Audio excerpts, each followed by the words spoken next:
Good afternoon, everybody. Nice to see you all. Hope you had a pleasant Thanksgiving holiday with your families. Thank you. I do not have any comments at the top, so we can go straight to your questions. Kevin Frecking, you want to start? Sure. Thank you, Josh. I wanted to ask, how does the administration view Fidel Castro's passing on the impact on the normalization of relations between the U.S. and Cuba? Does it delay? Does it hasten normalization of relations with Cuba? Well, at least from the U.S. standpoint, I wouldn't expect any impact on the kind of progress that we're committed to making on our end to begin to normalize relations with Cuba. As you know, when President Obama made an announcement almost 2 years ago now to begin normalizing relations between our two countries, this was rooted in the president's conclusion that a policy of isolation that the United States had pursued for more than 5 decades had failed to bring about the improved human rights climate that I think just about every American citizen would like to see in Cuba. And after 5 decades of trying the same policy of isolation, without seeing many results, the president believed it was time to try something different. And what we have seen is greater freedom for American citizens to visit Cuba, to send money to family members in Cuba, to engage in business and seek business opportunities in Cuba. It also enhanced the ability of the United States government to maintain an embassy in Cuba where U.S. officials can more effectively not just engage with government officials in Cuba, but also those activists in civil society that are fighting for greater freedoms. Those are all good things. Those are all benefits that are enjoyed by Americans. They also facilitate the kind of people-to-people ties that we believe will be more effective in bringing freedom and opportunity to the Cuban people, something that they have long sought and been denied by the Cuban government. And after 5 decades of not seeing any results, the president believed it was time to see something different. And I think it is, we clearly haven't seen all of the results that we would like to see, but we're pleased with the progress, and it certainly has benefited the American people in a tangible way, and it continues to be strongly supported by an overwhelming majority of Cubans when they're asked about their opinion of this change in our policy. It's something that was very warmly welcomed by the Cuban people, and I think that should be a pretty good indication of the kind of success that this policy is already having. You said no effect on our end, but what about on their end? With his passing, do you anticipate that they would be more receptive to making some of the changes that the U.S. is calling for as far as opening up their private sector, things along those lines? Yeah, time will tell. I'll let the Cuban government speak for the plans that they intend to pursue. Obviously, we would welcome a hastening of the kinds of changes that we would like to see, but I'll let my Cuban counterpart speak to any plans that they may have and whether or not they're changed by the death of Mr. Castro. Just one more question along those lines. How does the president see, how will history view Fidel Castro in the president's mind? Well, again, I think that he obviously is a towering figure who had a profound impact on the history of not just his country, but the Western Hemisphere. There certainly is no whitewashing the kinds of activities that he ordered and that his government presided over that go against the very values that this country, that our country, has long defended.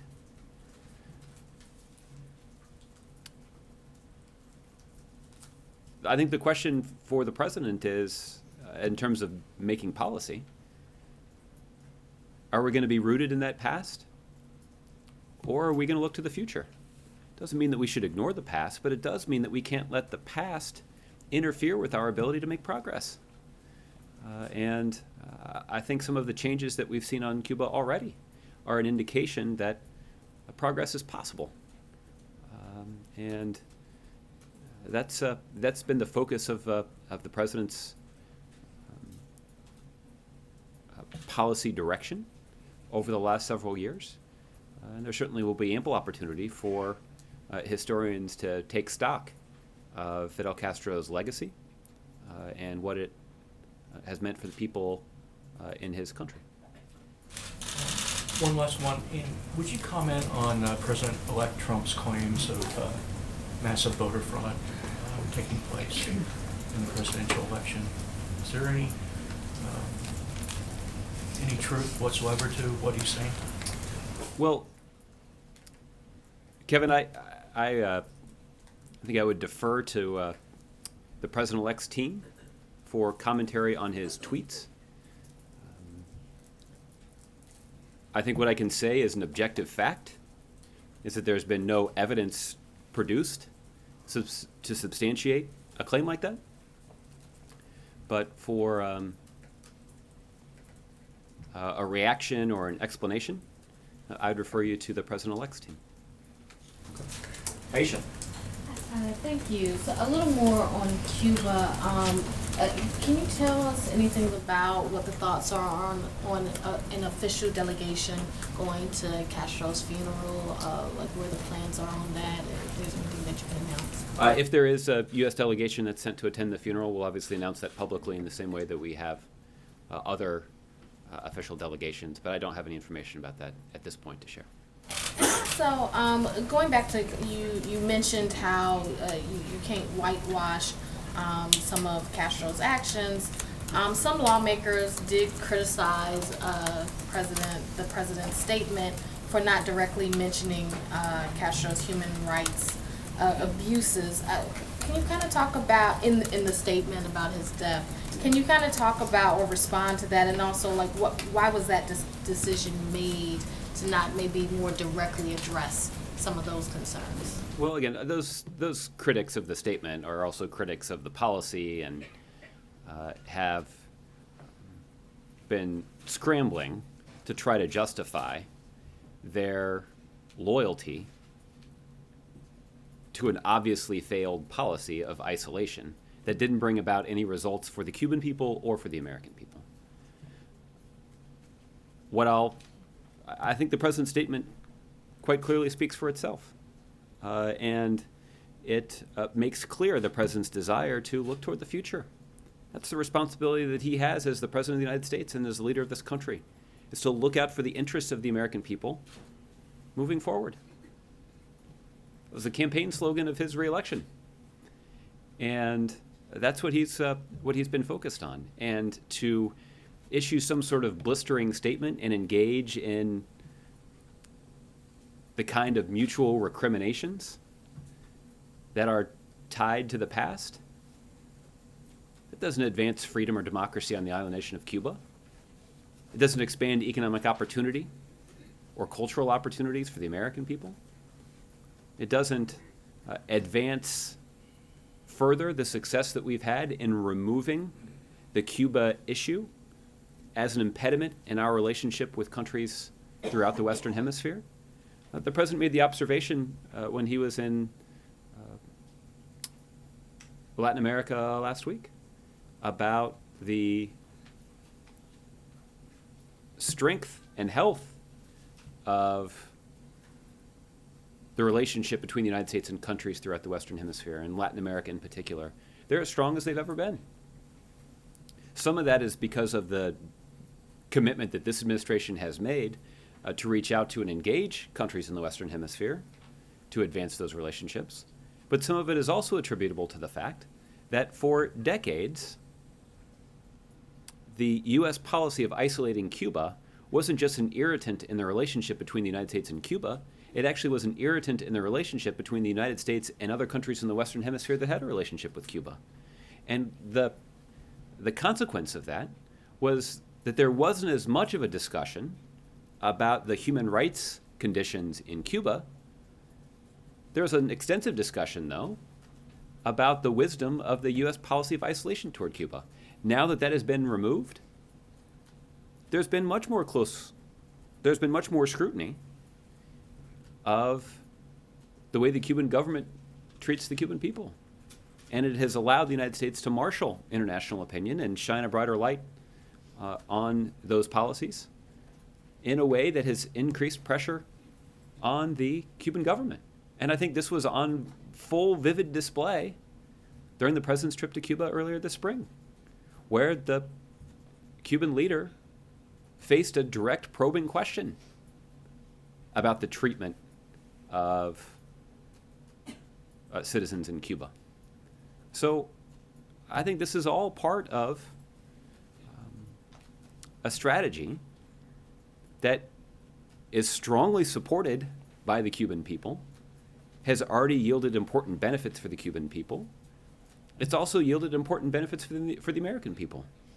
And I know that many of the president's critics like to suggest that somehow the United States has made a bunch of concessions to the Cuban government. That's wrong. It's not a concession to allow Cuban Americans to send more money to their family members who are living in Cuba. It's not a concession to secure the release of Alan Gross, a USAID contractor that was wrongly detained in Cuba. It's not a concession to open an embassy in Cuba.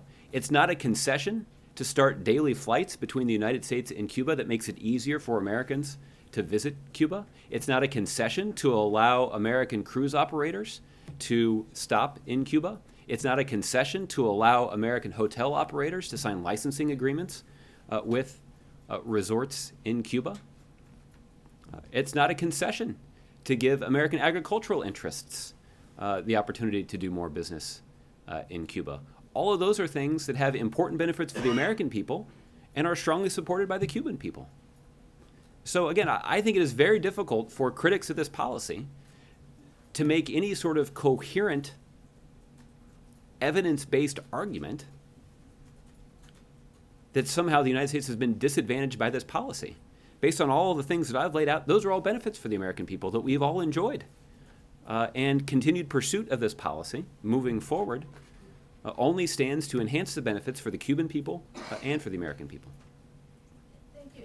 But one more question on, there was an attack on Ohio State this morning. I was just wondering, has the president been briefed on that? Do you have anything further about like the investigation of that attack? The president was briefed this morning by Lisa Monaco, who is his top Homeland Security advisor. The president asked to be updated on the investigation. I know that local law enforcement officials have indicated that the situation in Columbus is no longer active. The site has been secured. FBI officials in Columbus are assisting local authorities as they conduct this investigation. But we'll obviously defer to local law enforcement to disclose additional information about what exactly occurred there. There's still a lot of information to review and collect. But obviously this is a difficult situation, and our thoughts and prayers with the people of Columbus and the community of Ohio State at this difficult time. Thank you. Okay. Justin. I wanted to ask about David Petraeus. You've talked previously about how he continued or had been continuing to stay in touch with administration officials to offer occasional advice, and I'm wondering if that continues to be true, and if so, if that maybe lessens criticism that has been offered by some Democrats of his candidacy for Secretary of State in a potential Trump administration. Well, let me say a couple things about that. I have in the past acknowledged that there were senior U.S. officials in the Obama administration that had consulted with General Petraeus based on his decades of service to this country and his areas of expertise. I'm not aware that relationship was formalized in any sort of way, so I can't really speak to the last time that he participated in a meeting with a senior U.S. official, or even the last time that he had a conversation with a senior U.S. official. Obviously, maintaining any sort of informal outside advisory role is a lot different than being nominated to serve as Secretary of State of the United States. But I recognize that there's a lot of speculation right now about who the president-elect will choose to serve in senior positions in his administration, and I've spent the better part of the last 2.5 years avoiding commentary on rumors about who may serve in the Obama administration, and I'm certainly not going to comment on speculation about who may serve in the Trump administration. I guess, just as a guiding principle, does the president or does the administration believe that somebody who's had severe classification issues for which they've been convicted should hold senior positions in the United States government? Look, I think every president is going to have to decide for themselves what kind of person can best serve them and the country in senior roles in the administration. And President Obama obviously took that responsibility very seriously and assembled a team that he's quite proud of to serve him and the country.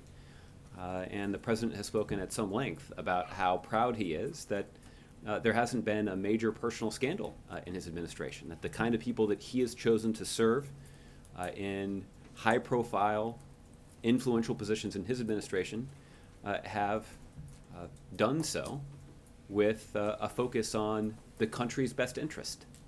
And the president's quite proud of that. Obviously, the future presidents will have to, I think will understandably be measured against that high standard. But they'll eventually have to decide on their own who they believe can best serve the country and best serve them in a range of important positions. And I guess you're not going to say if the president has told Donald Trump about the merits of former presidential nominees from Massachusetts as Secretary of State. I don't have any. I can't speak to what sort of advice the president may or may not have offered to the president-elect as he's weighing some of these personnel decisions. And the last one on the spending bill. The last time we did this, the issue of money for Flint got kind of punted to the lame duck section, with Republicans promising that they'd find funding for Flint within the water bill. That seems to have somewhat stalled out on Capitol Hill right now. Knowing that you and I could perhaps negotiate a bill more easily than Congress could. Well, are you taking my lines now? Is that the deal? Is that what we're going to do here at the end? I'm just wondering if Justin, I just have one more for you. if It's like Jeopardy, dude. if funding for Flint is going to be sort of a red line for the president in the CR. Obviously, the president feels quite passionately about the need for Congress to fulfill their rightful role in providing resources to the community of Flint that has been dealing with the contamination of their water supply. This is a significant problem, and this administration has mobilized significant resources to try to respond to the urgent need of the people there. But it's going to require congressional resources to address the longer-term infrastructure challenge that exists. And there is a role for Congress to play. There were promises made by Republicans, and the president expects them to keep that promise. Okay. Alexis. Josh, let me follow on an answer that you gave to Justin. Kellyanne Conway said that President Obama and Donald Trump had a fruitful discussion on Saturday that lasted about 45 minutes. You were just telling him that you don't want to discuss the advice that the president is giving the president-elect, but I'm going to ask you about that. Okay. You're certainly entitled to do that. Can you describe the nature of the call the president called the president-elect? Did he want to talk about Castro's death or Cuba policy? Did he want to talk about nominations and what his perspective might be on potential nominees? Did he want to talk about another international situation that he thought that the president-elect should be briefed on personally? Can you add, embellish, rule out anything? Well, listen, I can certainly confirm for you that the president did have a telephone conversation with the president-elect on Saturday. They spoke for 45 minutes or so. When the president-elect was in the Oval Office with President Obama, 36 hours after the election results were tabulated, the president-elect indicated a desire to seek President Obama's advice and counsel repeatedly. And President Obama made clear that he stood ready to offer that advice because of his underlying, enduring commitment to a smooth and effective transition from the Obama presidency into the next. I didn't foresee a scenario in which we would announce when each call had taken place. What I'm certainly going to do is protect the ability of the president-elect to confidentially seek the advice of the sitting president. So I'm not going to be able to get into the content of the call, but I can certainly confirm for you that the call did take place, even if I'm not willing to promise that I will announce when future calls have been placed. My understanding is that the president-elect reached out to President Obama, and President Obama returned his call. And can you say whether this is the first time since they met in the Oval that they've conversed by phone? I can confirm for you that it's not, but I won't be in a position to detail all of the conversations that they've had. Can you give us an idea of how often this is happening? There are a handful of times. A handful. That's five. Well, I don't know. I think a Five handful is intentionally vague. 5 or fewer? Well, again, I think I said all I'm going to say. It's more than few, Wait. more than several. I mean, let's have a discussion. More than Okay. But, Maybe you guys can figure that out at the briefing. but, Depends on how big the hands but can you add? Can you I add- can't. I'll spare you. Wow. Do you have anything else, Alexis?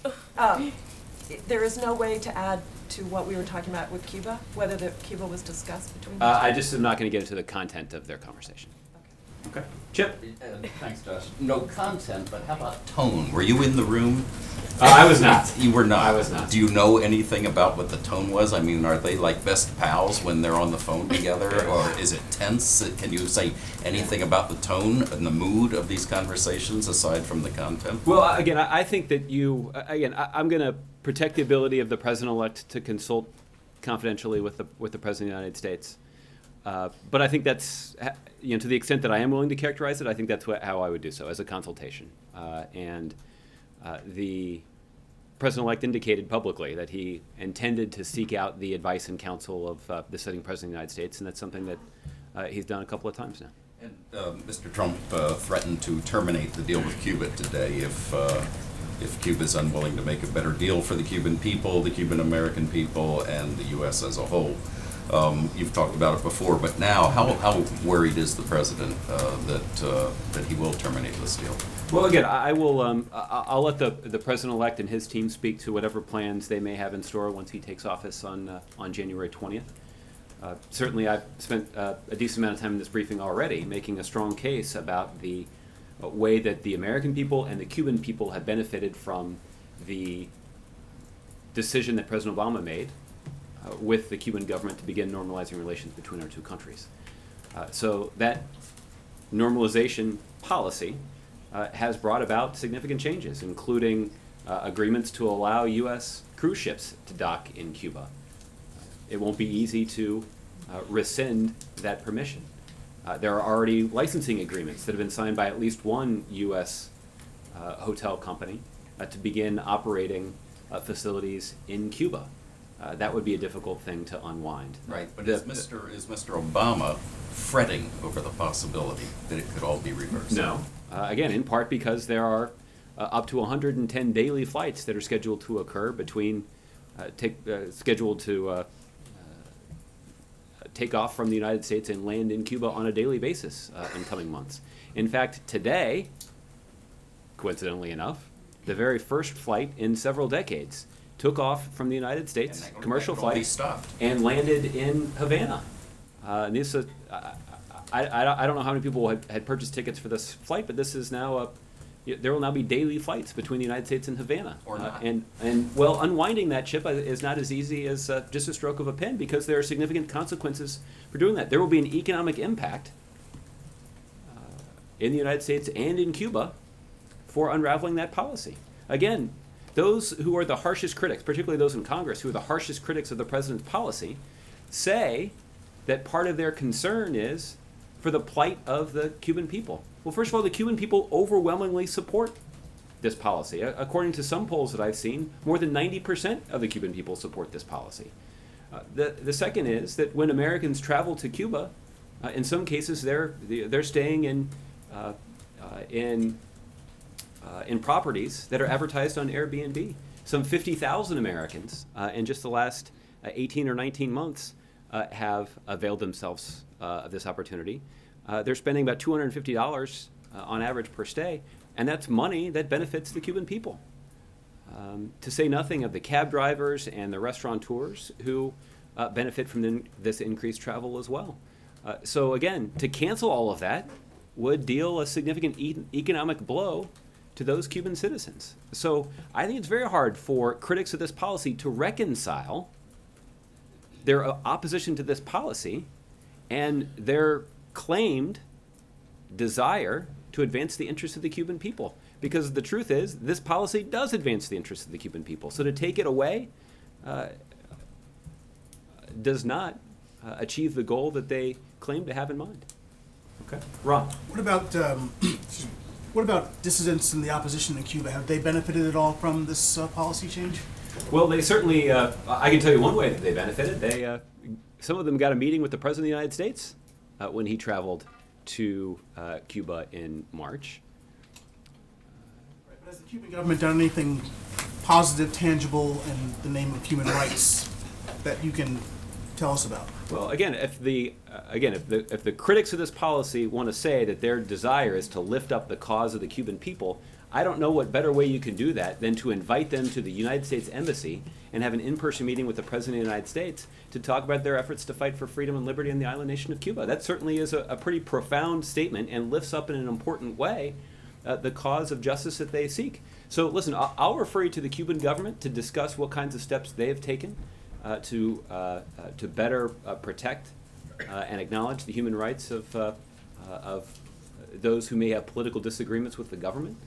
What I can tell you is that the policy that we have pursued in terms of policy making and in terms of the President's travel has succeeded in giving more attention and shining a spotlight on the cause of those Cubans who are putting themselves at grave risk to fight for the freedom and liberty of the Cuban people. So just as the bottom line, is the President satisfied with what the Cuban government has done on human rights and is doing now on human rights, or not? Ron, there is no doubt that we would like to see the Cuban government do more.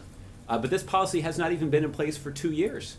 But we certainly have enjoyed more benefits than was enjoyed under the previous policy that was in place for more than 50 years and didn't bring about the kinds of benefits or the kinds of progress that we would like to see. Right. So I think it is hard for critics of this policy to somehow make the case that they're looking out for the interests of the Cuban people, because the interests of the Cuban people were not advanced by a policy of isolation that for more than 50 years affected the U.S. relationship with Cuba, but also affected our relationship with countries throughout the Western Hemisphere, and not for the better. What is there evidence that the Cuban people and not the Cuban government have benefited economically from this? You talk about cab drivers and so on and so forth, but is there really hard evidence that somehow the behavior of the government is changing?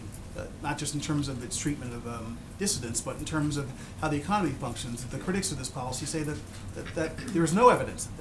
The critics say that, in fact, the government is the one who's benefiting, not the Cuban people generally. Well, we can certainly provide you some additional evidence about the economic benefits that are enjoyed by the Cuban people. What I can tell you is that those Cuban citizens that do work in industries like cab drivers or working at restaurants, even Airbnb owners, are benefiting from the enhanced economic activity between Cuban citizens and American citizens who are visiting Cuba. They are paid at a higher rate, and they're enjoying more economic activity than they otherwise would because of this policy to normalize relations with Cuba. So we can follow up with you on some more specific data here, but what is clear is that there is a growing entrepreneurial sector inside of Cuba that is benefiting from greater engagement with the United States. That's a good thing, and that is a benefit that is enjoyed by the Cuban people directly. On the conversations between the President and President-elect, is there, I know you can't talk about specifics, but or maybe you would change your mind, but does the President, what benefit does the President see coming from these handful of conversations? Is there something specific? I know the idea is to have smooth transition, but is there anything specific that has been produced by these conversations that the President can say is a positive development, something that he has gotten out of this from the President-elect? I'm just not going to be able to go into the details of their conversation to try to illustrate that kind of consequence or benefit to you. I think what I can say in general is that President Obama's been doing this job for almost 8 years now, and he's learned a lot about the kinds of challenges that every president faces. These are the kinds of challenges that are difficult to assess until you're actually sitting in that chair in the Oval Office. And this is something the president talked about a lot on the campaign trail. This is a particularly significant challenge for someone who's never held elective office before. So what are some of these specific challenges that he's perhaps been able to illuminate? Again, I'm just not going to get into the details of their or the content of their conversation. What about the recounts in Michigan and Wisconsin? So what's the president thinking about that? Well, the president has talked a lot in the almost 3 weeks before the election, or since the election, about his institutional responsibilities as president. And those institutional responsibilities require him to focus on a smooth and effective transition to the next presidency, regardless of the partisan affiliation of the next president, and regardless of whether or not the president endorsed the incoming president. Clearly he did not. But the president's determined to put his institutional responsibilities as president of the United States ahead of his own personal feelings and ahead of his own political preferences. The point of all this is that state elections officials also have an institutional responsibility. And they have a responsibility to follow the election law in their state. And the election law in each state varies as it relates to when a recount can occur, how a recount should be conducted, what time frame in which a recount should be conducted, who bears the financial responsibility of paying for a recount. And the president's expectation is that state and local election administrators all across the country will fulfill their basic institutional responsibilities.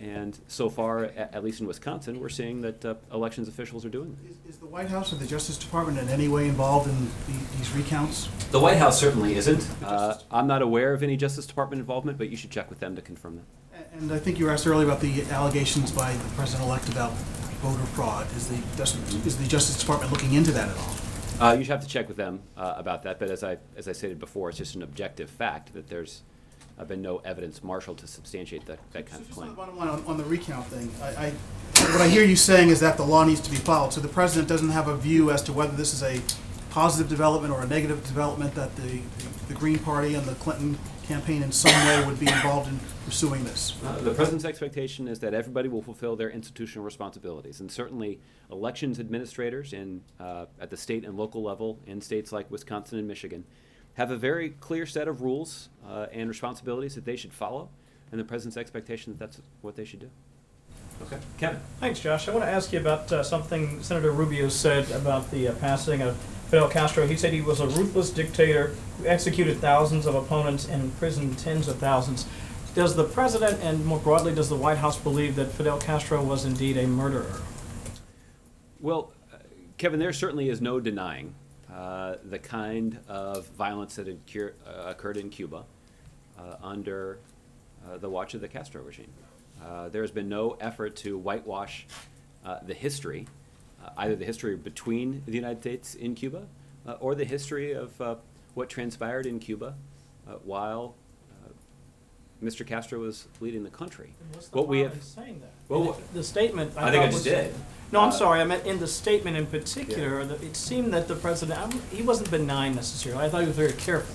Yeah. And I think there are a number of people in particular in South Florida who felt like he could have been much more direct and stronger in saying that this is a person who killed his citizens, who led the destruction of their economy, and they would argue that took the lives and the livelihoods of tens of thousands of his countrymen, and yet the statement the president issued didn't really broach that subject, and I was just curious why. Yeah. Well, I think it's a couple of things, Kevin. The first is there certainly has been no attempt on the part of this administration, either during President Obama's trip to Cuba earlier this spring or in the aftermath of Fidel Castro's death, to obscure or whitewash the history of the Cuban people under the Castro regime when Fidel Castro was leading that country. I think what we have sought to avoid, what I know we have sought to avoid, is the downward spiral of mutual recriminations between the United States and Cuba. What President Obama is focused on is not whitewashing the past, but actually acknowledging the past, but also looking to the future and focusing on what we can do to advance the shared interests of our two countries and the people who live in our two countries. And the President believes that the most effective way for us to do that is to actually begin to move past that painful history and actually focus on what kinds of opportunities we can pursue now that will advance the plight of the Cuban people right now. And that's why normalizing relations between our two countries, enhancing people-to-people ties, enhancing economic ties between the United States and Cuba can ensure that there is more opportunity for the American people, but also so that there's more opportunity and more liberty and more freedom for the Cuban people, both economically, but also hopefully in the future politically. But wouldn't it have made a really powerful statement to just absolutely say, this is what evil looks like, and while we don't condone the past, or while we're not acknowledging this person for anything beyond what he is or was, we do have a hopeful view of the future. It just looked like we talked a bit about the future. We were very benign in talking about this murderous past from a person that seemed to be celebrated in a number of circles. Not saying the White House did that. I'm just curious why the president felt so strongly to not really drill down on the fact that this person killed so many, and I think should be seen as that person. Well, again, we got a lot of the same kinds of questions in the context of the president's visit to Cuba. Right. And again, I think the answer is just the same, which is that there's no denying what happened in the past. There's just a desire to try to advance the interests of the Cuban people and the American people by focusing on the future. And the president's put in place the kind of policy that over the course of 2 years has deepened and strengthened people-to-people and economic ties between our two countries in a way that we think will have positive long-term benefits for the Cuban people. That's why upwards of 90% of the Cuban people actually support this policy, and they welcome the greater engagement with the United States. They welcome the increased remittances that are provided by Cuban Americans to family members in Cuba. They welcome the increase in travel by American citizens to Cuba. There's a lot to offer, and the Cuban people certainly benefit from that kind of greater engagement. And that's why the president has pursued this policy. And again, this policy hasn't even been in place for 2 years, but the president certainly believes it's showing a lot more promise than the failed policy that was in place for nearly 6 decades. Let me ask you about Pearl Harbor Day coming up December 7th, the 75th anniversary of that fateful day. Is there any reason why the president wouldn't consider it important that he be there, be in Hawaii, to mark the occasion? In particular, given his trip in previous months to Japan, that, of course, so great many of us in this room accompanied him. Well, I am confident that President Obama will mark that fateful anniversary, and obviously there's a generation of Americans whose lives were transformed by that day that will live in infamy. In fact, the history of our country and the history of the world was changed by that day. On that day, thousands of American lives were lost. These were some of the bravest Americans that our country had to offer, who had volunteered to serve our country in the United States Navy. And so I'm confident the president will mark that day. And it obviously is consistent with the way that he has marked previous anniversaries. The president had the opportunity 2 years ago to visit Normandy, the site of D-Day, where that was the site of the U.S. invasion with our allies that liberated a continent.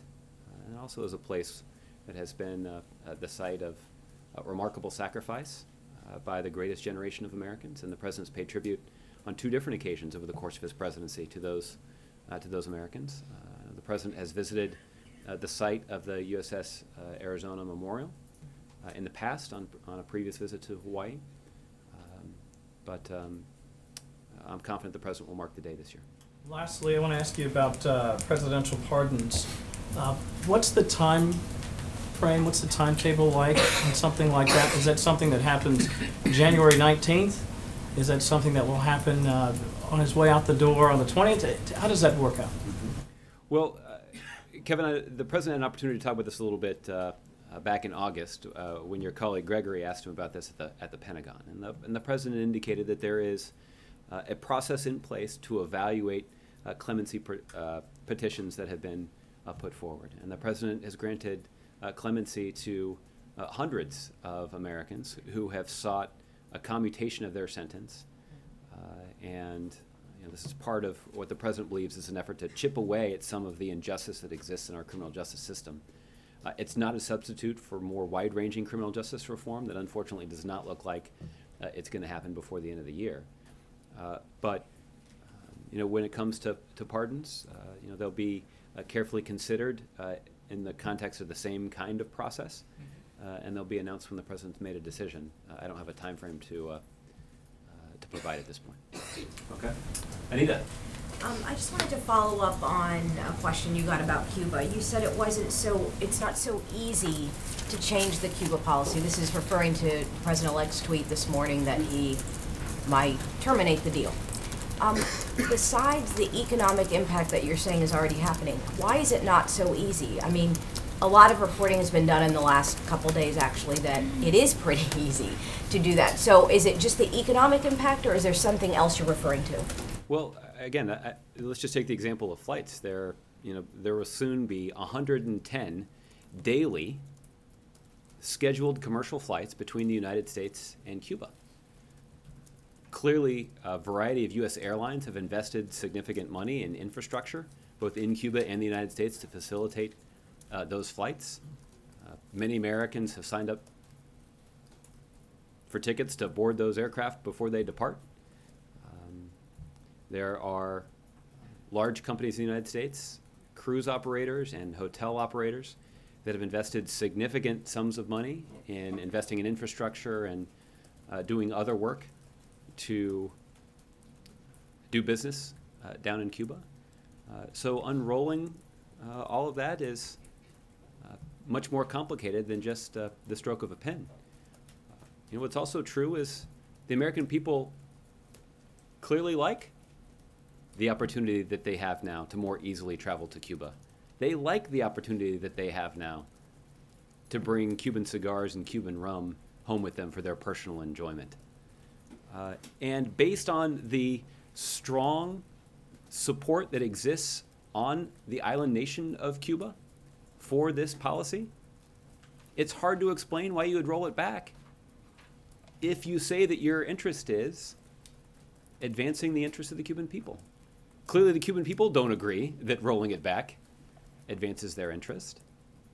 So that's going to require at least some explanation of if that's the path that the president-elect chooses. But he'll obviously have an opportunity to make his case to the American people. And I left out another good example, which is part of this normalization was making it easier for Cuban Americans to send money home to their family members in Cuba. Telling Cuban Americans, who in some cases are actually the base of your political support, that they can't send as much money to their own family members in Cuba who desperately need it, that they can't send money to their family members who are, in some cases, using that money to start a business and to engage in exactly the kind of entrepreneurship that we're hoping to facilitate on the island nation of Cuba. Again, I think it's hard to explain or justify why that's a policy that anyone would pursue, particularly if that's a policy that some of your strongest supporters benefit from. But again, the incoming president, because of the executive authority that he wields, will have an opportunity to make this decision, but the complications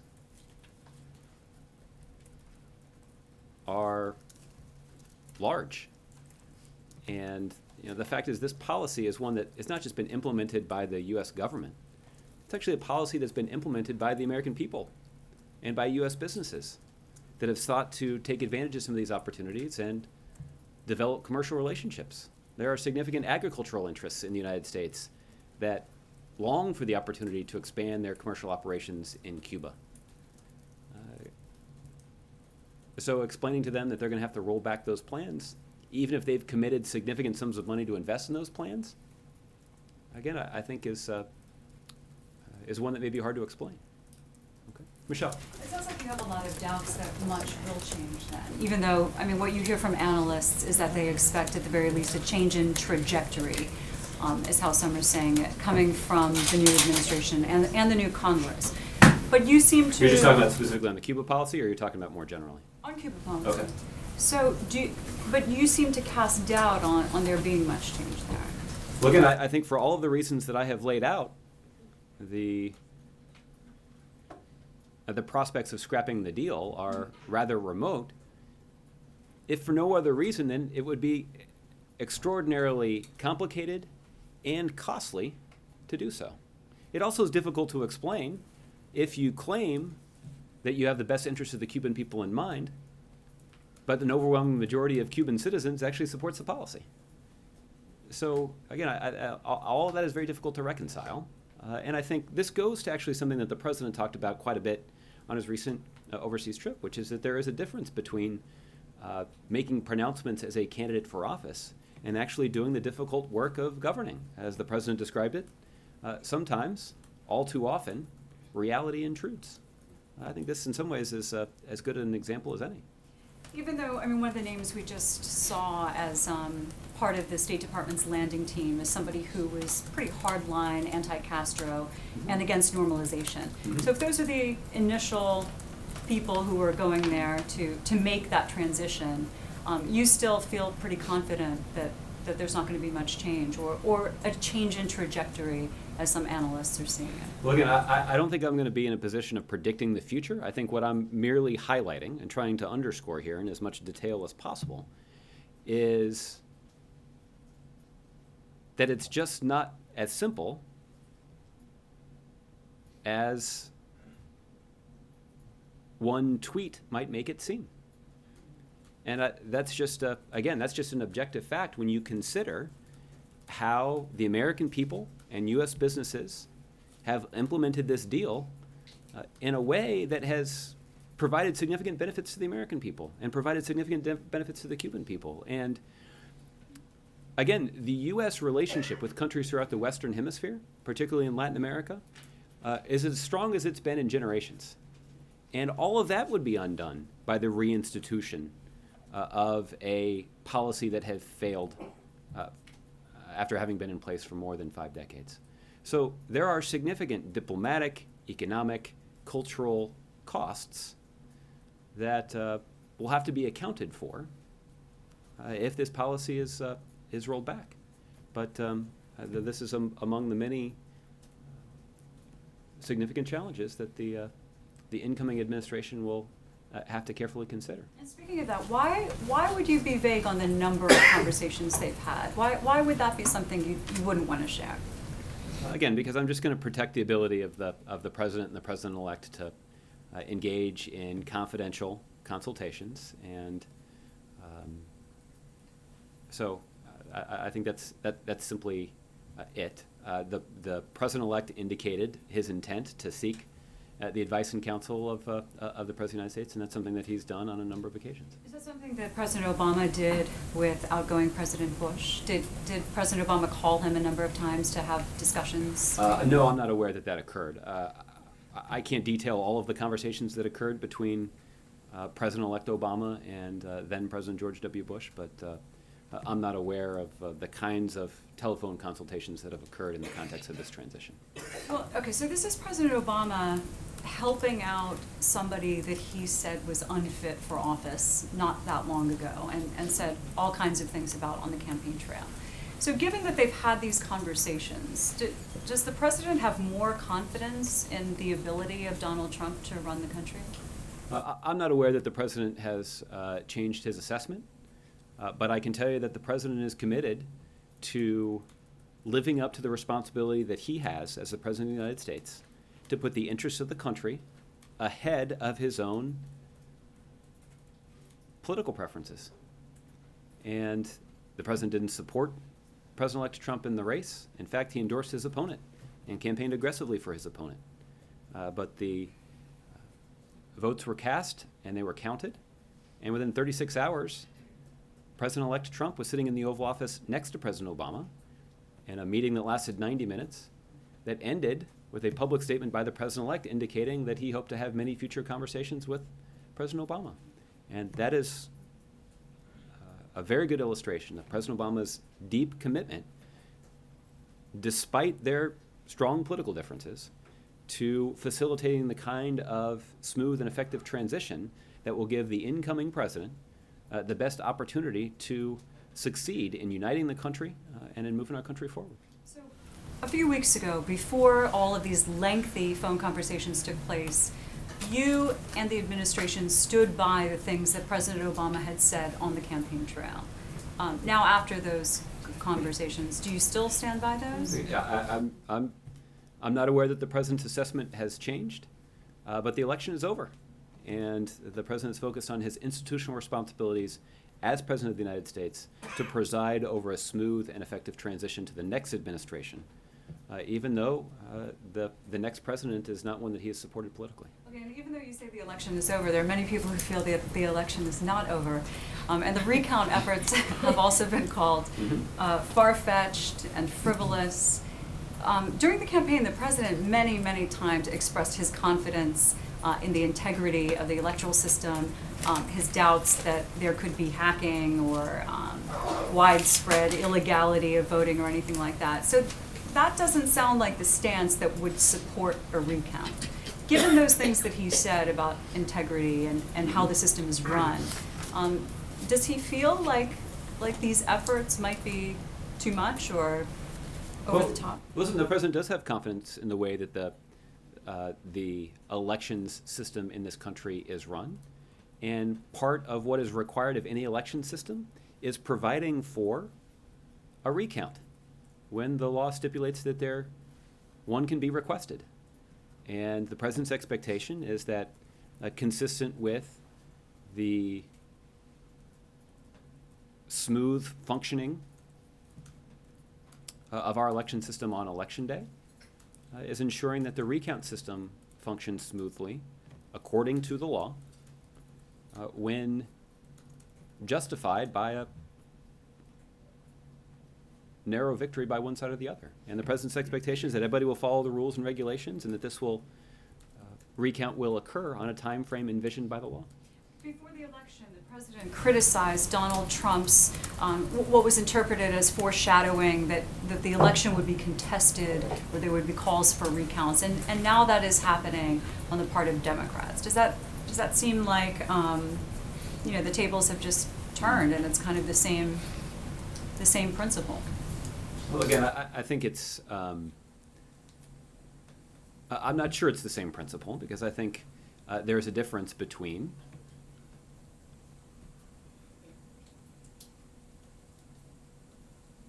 unfounded claims of fraud and a conscientious interpretation of the recount law that is consistent with the rules that Democrats and Republicans alike apply in a situation where there's a narrow victory by one candidate or the other. Okay, thanks. Okay. All right. Bob. Yeah, Josh, maybe you could answer this. Was the president-elect's phone call to the president, I believe it was on Saturday, was that prompted by the death of Fidel Castro? I'm not aware that it was, no. It was a good shot, though. Lana. No, I'm not finished. Okay. Sorry, follow-up try. I'm sorry, I thought that blowing kisses to the audience was an indication, some sort of universal symbol that I'm done asking questions. My mistake. In truth, is the death of Fidel Castro almost irrelevant in some ways to the trajectory of how things are going at the moment, right now? Well, again, that's a provocative question, primarily because we're talking about a figure in Cuban history that had a profound impact on the history of his island nation and on his nation's relationship with the United States. And obviously some of that, at least some of that impact, includes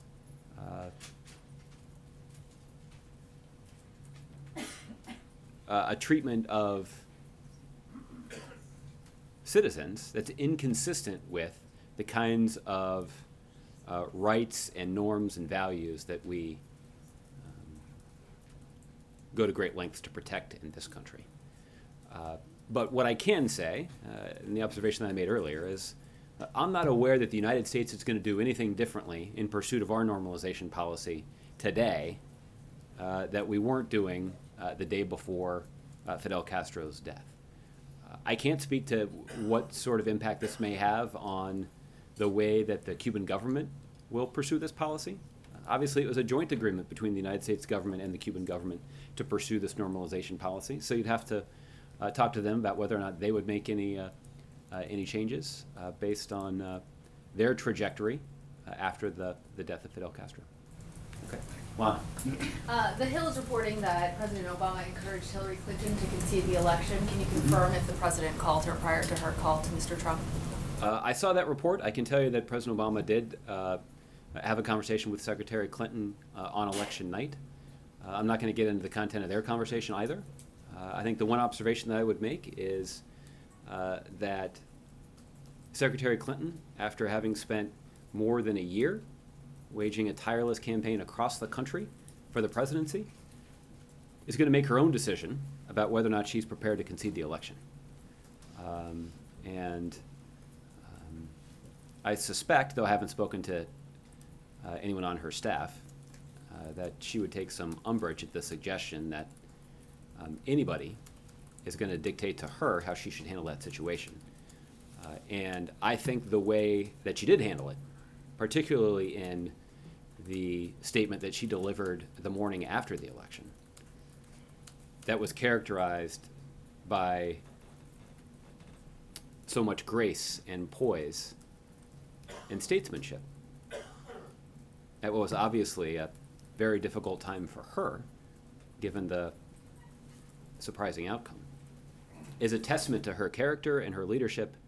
I think is a testament to the fact that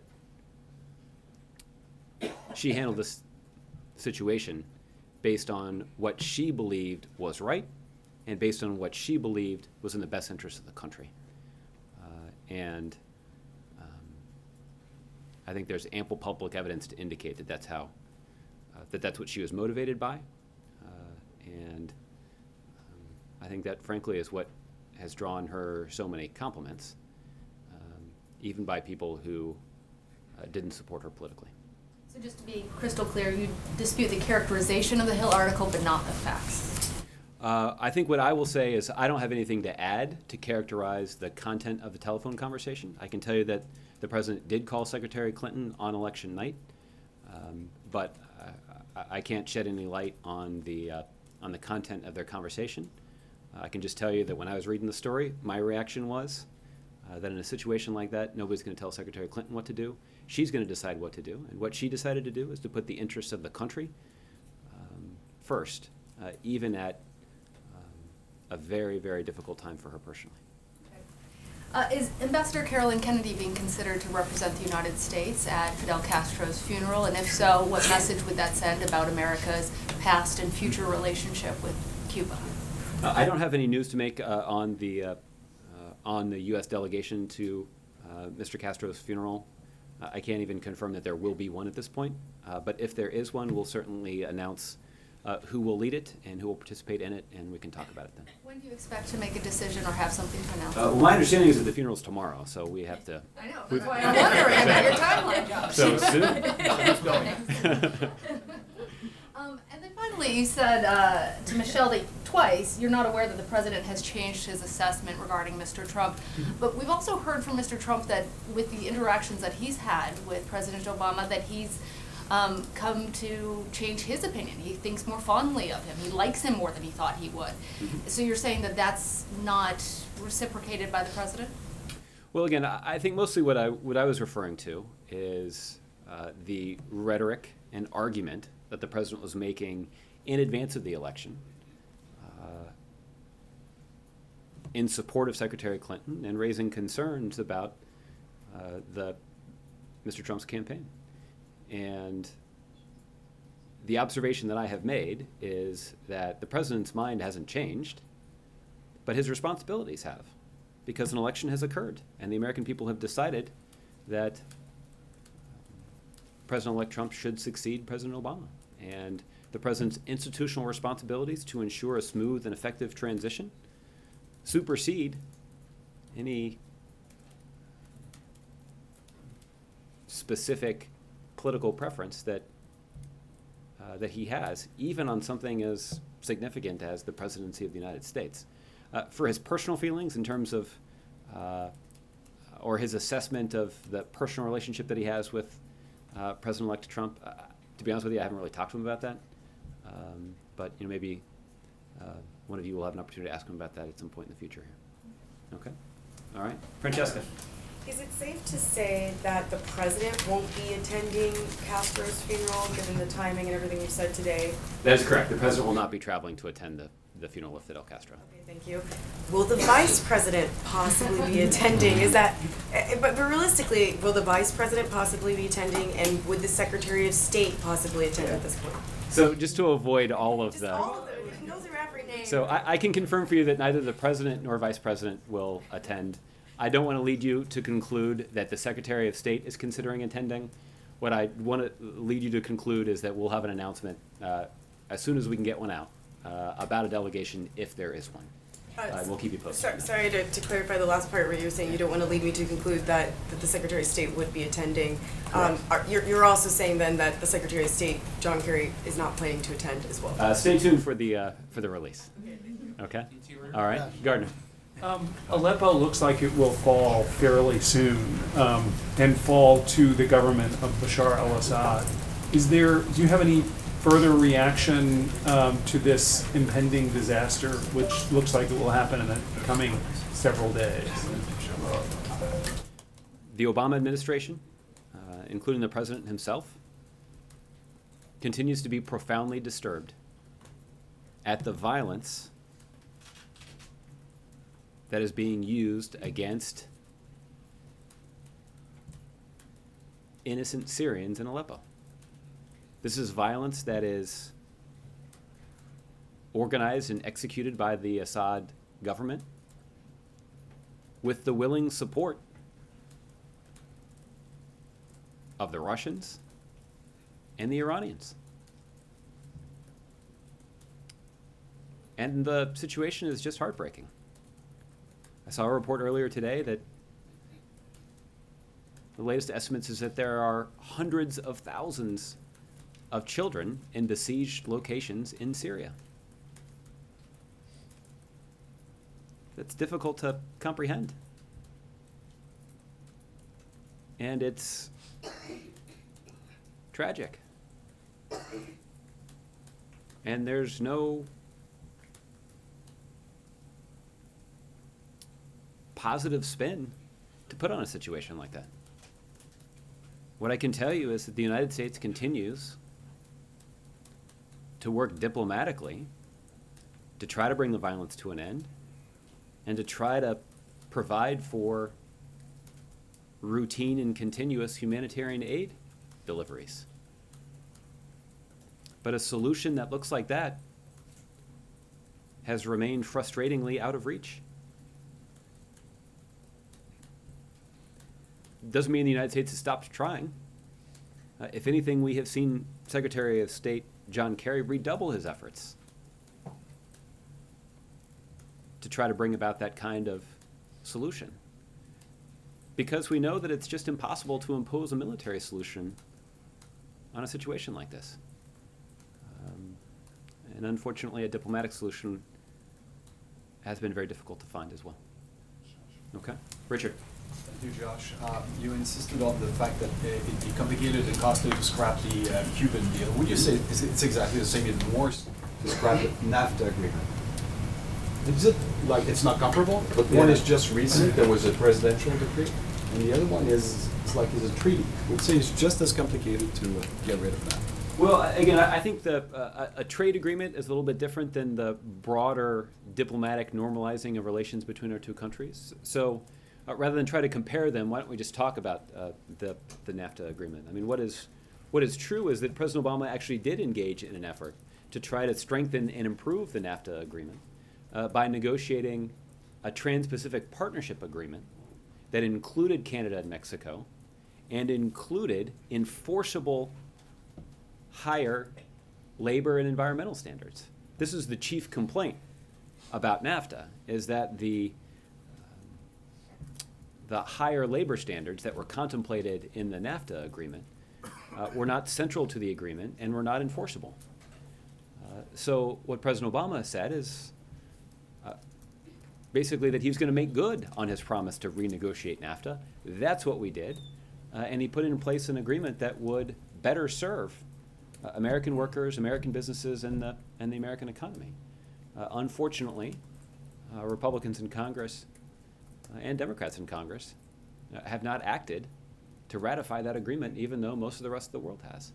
And that is going to have pretty significant strategic consequences for the United States in the Asia-Pacific region.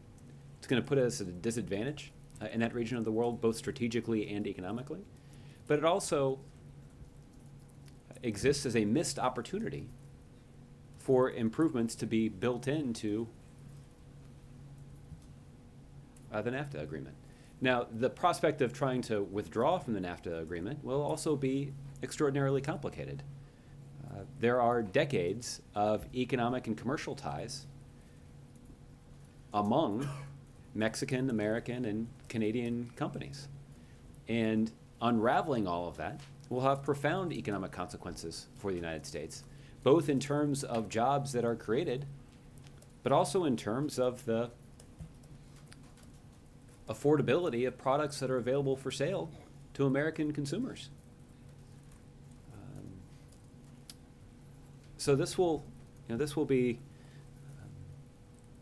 fashioning a trade policy that advances the best interests of American businesses and American workers and American consumers is a challenging one, and one that this administration spent years focused on in the context of the Trans-Pacific Partnership Agreement. And it was an agreement that was going to cut taxes on 18,000 American goods that were imposed by other countries. This is an agreement that would, for the first time, have codified the kind of intellectual property protections that would serve as strong protection for American entrepreneurs and American businesses, including those ideas that have created a lot of jobs. So it's this will certainly be another challenge. I guess this would be the one area where I would acknowledge that there's an apt comparison between the Cuba policy and the NAFTA agreement, which is it's easy to say that you're going to tear up NAFTA, but the way that reality intrudes on the consequences of that decision make it more difficult to achieve than it might originally appear. Okay. Thank you, John. Dave. Thanks, Josh. Heritage Foundation has come out with its new assessment of U.S. military strength, and it says that basically the U.S. military is only 2/3 of the size that it should be. What's your reaction to that? Well, Dave, I think the president had a rather colorful exchange about this with the Republican candidate for president during one of the debates in 2012, in which then candidate Governor Romney cited a similar analysis, and President Obama pointed out that there are also fewer horses and bayonets in the United States military than there used to be, and it's an indication of the kind of advances in technology that allow the United States to maintain, by far, the strongest military in the world, and that military would be stronger if Republicans in Congress were not blocking the kind of spending reforms that our leaders in the Pentagon say that we need. These are spending reforms that would strengthen the military and save taxpayers money, but that kind of common sense approach is one that's been opposed by Republicans in Congress, including those who claim that they oppose pork barrel spending. That's rather unfortunate. So, Dave, I think there are steps that President Obama believes would make our military stronger, but they're being blocked by Republicans in Congress right now. But the fact of the matter is, the United States military is the finest strongest, most powerful military fighting force that the world has ever known, and it's certainly more powerful and effective than any other military that is fielded by any other country in the world right now. Donald Trump has relied on this group's assessment during the campaign about military strength. Is the president concerned that Trump will embark on a military buildup next year in light of the president viewing that the drawdown from the wars in Iraq and Afghanistan should provide the government with more money to devote to other programs? Well, again, these will all be questions that the president-elect will have to decide. After all, he won't just be the president of the United States; he'll also be the commander-in-chief. And President Obama has benefited enormously from the wisdom and advice that he has received from the civilian and military leadership at the Department of Defense. He's listened carefully to that advice. He hasn't followed it at every turn, but it certainly has influenced his thinking, and he certainly believes that the incoming president-elect would benefit from keeping an open mind about that advice in the same way that President Obama did. Okay. Cheryl, I'll give you the last one. Thanks. Speaking of spending, this morning Senator Lankford released his annual report finding $247 billion in wasteful and inefficient federal spending. It's his waste, fraud, and abuse report. Do you believe that there's $247 billion in wasteful spending in the government? I haven't seen his report. I can tell you, as I alluded to with Dave, there are at least tens of billions, if not hundreds of billions of dollars in reforms that the United States Department of Defense would implement if it weren't for Republicans in Congress who are making much more narrow decisions based on their own political self-interest. So there certainly are significant reforms that could be made that would make our country safer, would make our military stronger, and would save taxpayers money. And they're not moving forward only because of Republicans who are more focused on politics than our national security. So I can't speak more broadly to Senator Lankford's report, but I can certainly tell you that we hope that Congress, maybe under a Republican president, they'll be more persuaded by the kinds of needed reforms that President Obama has long supported. Okay. Thanks, everybody. We'll see you tomorrow.